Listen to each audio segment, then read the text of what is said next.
Pakistan cricket at its best. 1 minute down, next minute up.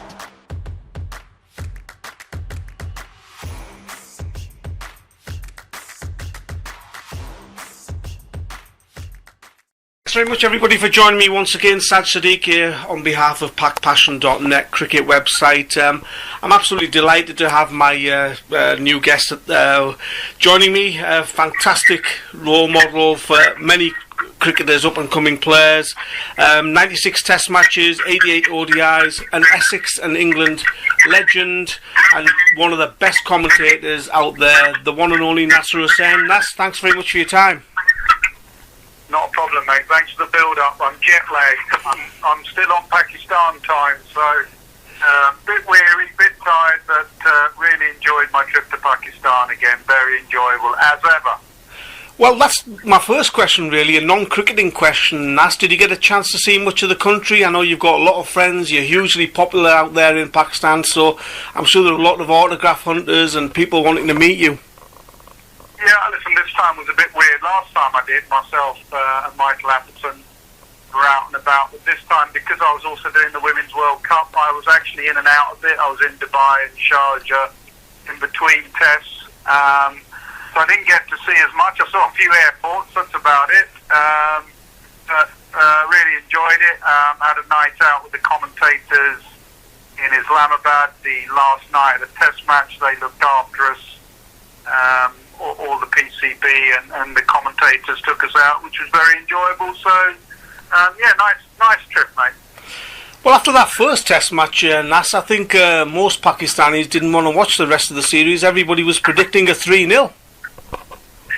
Yeah, as it was last time. And I think the change, obviously, the change in pitches was absolutely vital.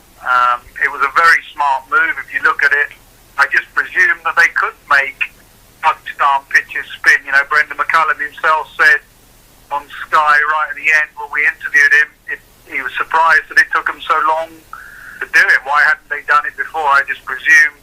You know, Pakistan pitches are different from other parts of the world and subcontinent. The soil seems harder. It seems like rock hard. When I played there, the pitches were good and flat. I mean, when I say good, I mean flat and hard. And same the 3-0 when we went back as commentators a couple of years ago, and then that first test in Multan was like concrete, and whoever's decision it was to say, right, we need something because, you know, our bowlers, our seamers are struggling, they're short of pace, our batters aren't getting as many, and England are bashing it everywhere, getting 800 at quick time. So they made the pitches spin, which suit. Obviously, Pakistan have some very fine players of spin.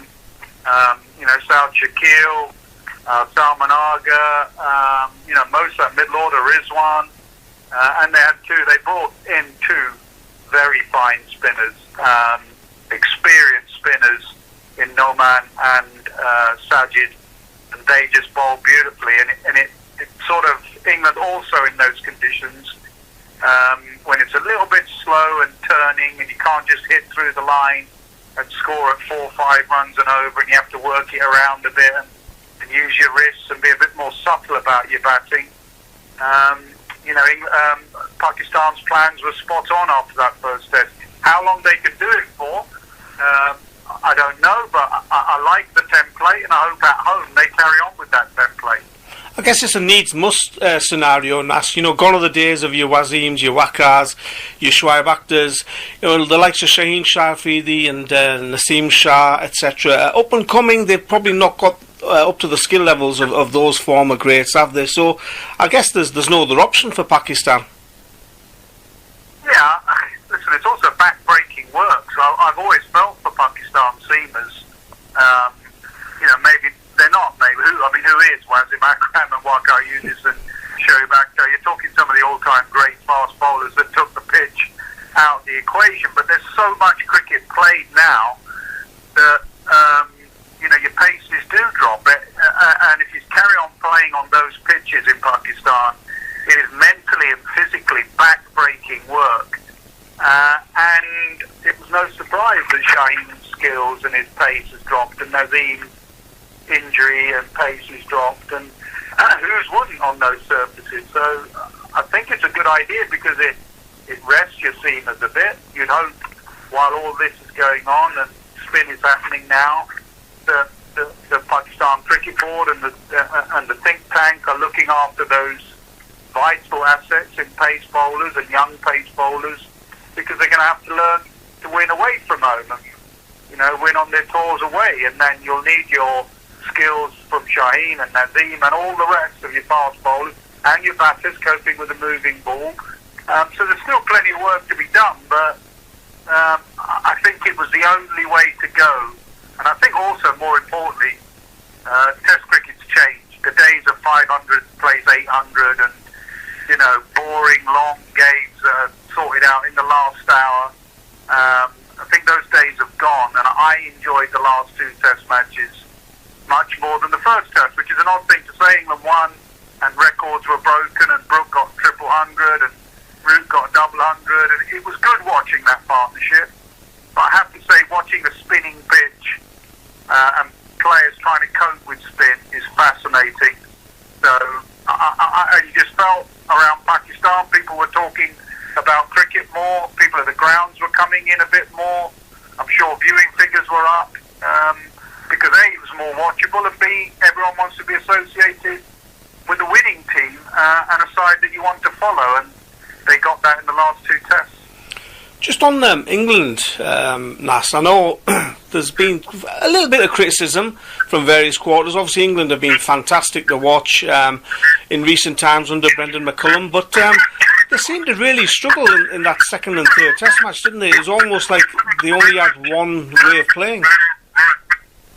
Yeah, listen, you've got to be really careful. With this side, people are very quick the moment they lose. Because of the brand and style they play, some people are very quick to say, you know, everything's wrong about this side.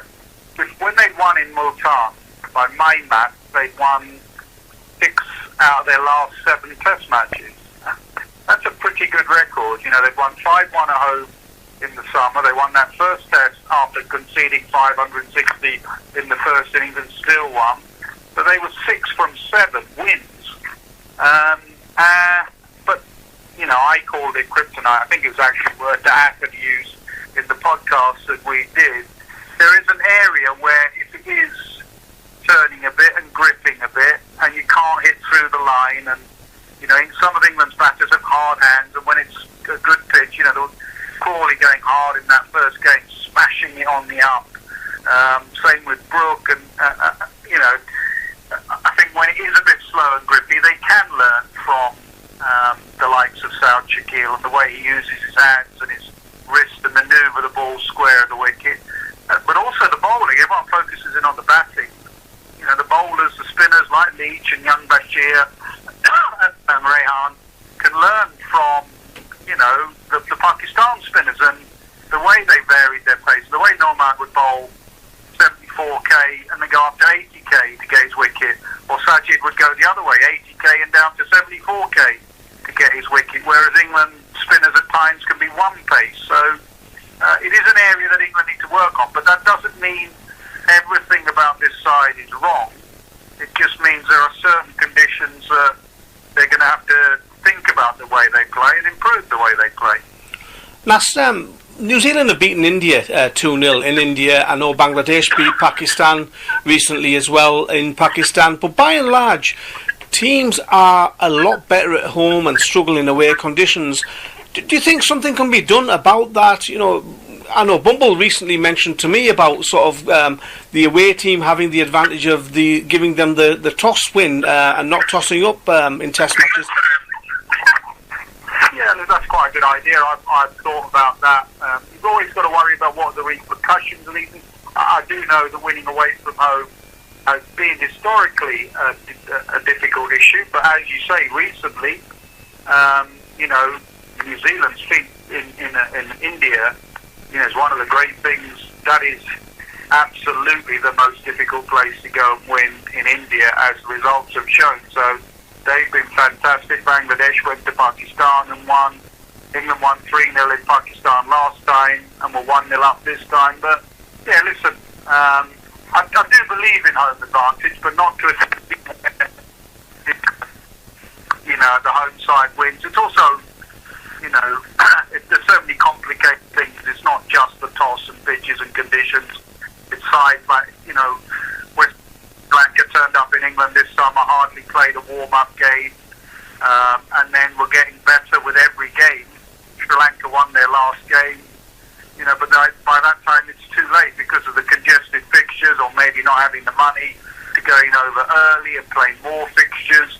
England, going to Australia and not playing too many warm-up games, and then suddenly you're in different conditions or whatever. So it's a complicated thing with the congested fixture list as well, that it's not just about conditions, it's the fact that you're not getting there early enough to cope with conditions. Famously, Andrew Strauss's side, one of the only sides that won recently for England in Australia, in that 2010-11 Ashes, went there and had a long time in Australia before the first test to get used to conditions. So I do believe it's a bit dull if sides can't win away from home, but you mentioned 2 or 3 occasions there where sides have done well. Babar Azam, Nas, obviously one of the world's greatest batters. He was sort of riding high and scoring runs for fun, captain in all 3 formats. And now he's been dropped from the test team. He's no longer captain. He's struggling for form. If he came to you, Nas, and had a sit down with you, what advice would you offer him?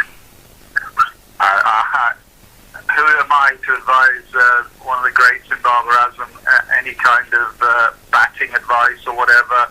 I think all great players, every player, whoever you are, goes through these sort of periods. It amazes me that Joe Root, the consistency levels of Joe Root, above all, have been an absolute eye-opener for me, apart from maybe at times in Australia, where he's still been decent. He averages in the high 30s or in the 30s, but his consistency has been incredible.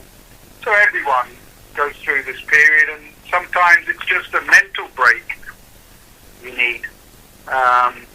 He's played so much cricket, there's so many things going on off the field with Pakistan cricket, with the captaincy, everything that you have to go with being Babar Azam in Pakistan cricket. It must weigh you down.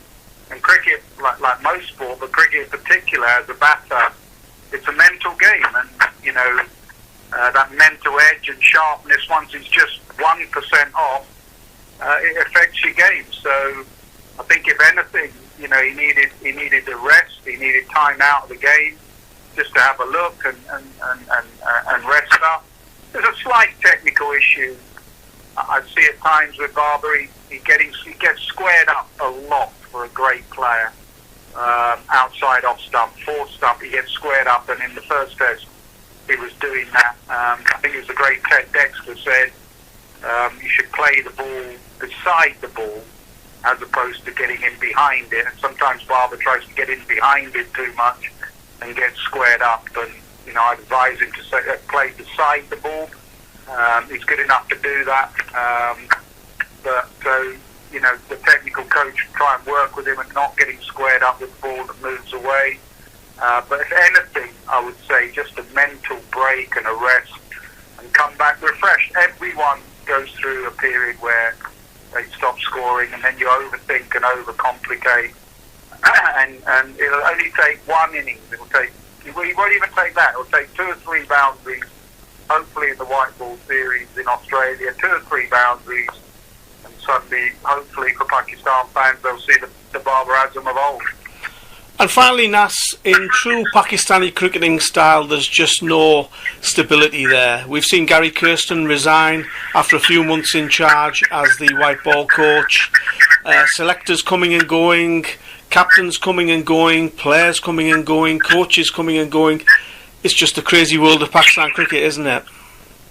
It is. I've always said I'm amazed how well Pakistan do with everything that goes on behind the scenes. And some of it is controllable, all the things you talk about, the captains, the coaches, the selectors, the constant change. I said after the first test, 26, 27 selectors.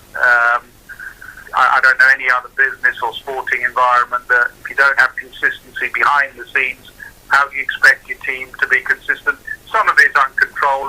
finances and the way the game is divided up and, things like that. But, Pakistan at times have been successful in spite of everything that goes on behind the scenes, not because of it. And there's, after 2 really good weeks and a real up in Pakistan cricket, the very next day, Gary Kirsten resigns as coach, and it continues. So listen, they did well those 2 weeks. The selectors pat them on the back. They selected well. They chose good pitches to play England on. It was good 2 weeks, but it is about trying to get some kind of consistency, trying to give the captain the side he wants, trying to give the coach the side he wants, try to make players feel comfortable in their roles and not always looking over their shoulder that they're going to be dropped and left out, and then someone else comes in, then a new selection panel comes in, and they have their own ideas and the way they want to do it, and then you go back to a new captain, a new coach, and new players. Consistency in most sporting teams is the way to go to get success. So hopefully that will come. Hopefully they have a good tour of Australia and the cricket ahead. Hopefully what we saw in the last couple of weeks in Pakistan is the start of some good times, because of the talent, as we saw with Sajid and Noman. Sajid in particular, I've always thought, should Pakistan cricket be about calmness? You hear captains and coaches and Shah talking about calmness, and I've seen previous captains very calm, but I've also seen that passion in Pakistan cricket, real passion from players. And I've always wondered which is the better way to go. If I was in charge, if I was coach, would I ask him to be calm or passionate? And I think Sajid in particular gets it spot on. He's incredibly passionate, but actually that doesn't get in the way of his smart cricket thinking. When he needs to be calm and change the pace of bowling or bat, when he batted, and he was smacking sixes of Bashir and then not going after Leach because it was spinning away from the bat, and Saud Shakir was telling him, calm down, calm down. He managed to be calm as well. So if I could ask a template for future Pakistan, it's having that passion, but being smart enough in key moments to be calm and show your skills. And that's what they did in the last 2 weeks of that Test series. So the talent is there. Hopefully they will carry on showing that for years to come. Well, that's an interesting thought, Nas. You as the head of the PCB or coaching Pakistan, are you putting your name forward there, Nas? Is that a hint to the PCB? It would only be for about 2 or 3 weeks. Nas, I really appreciate your time. Thank you very much. I know you've just come back from Pakistan and you're still a bit jet lagged and a little bit under the weather, but your time's really appreciated. No problems, mate. Cheers, Serge. Thank you. Take care.